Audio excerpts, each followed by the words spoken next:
Hi అండి. I'm doctor Swathisri, physiotherapist and రాగా influencer. ఇందాక మనం కళ్యాణి రాగఛాయ ఎలా ఉంటుందో తెలుసుకోవాలనుకున్నాం.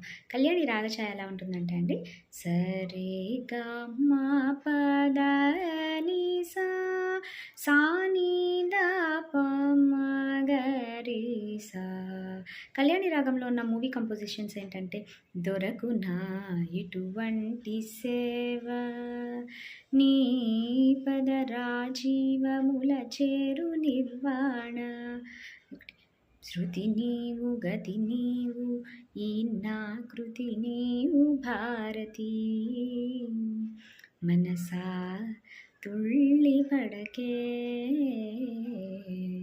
సఖియా వివరించవే. ఇవన్నీ మూవీ కంపోజిషన్స్ అండి. మూవీ ఎందుకు చెప్తున్నానంటే, ఇవి తొందరగా జనాలకి కనెక్ట్ అవుతాయండి. ఈ సాంగ్స్ అన్నీ వినుంటారు కాబట్టి. సో, కళ్యాణి రాగం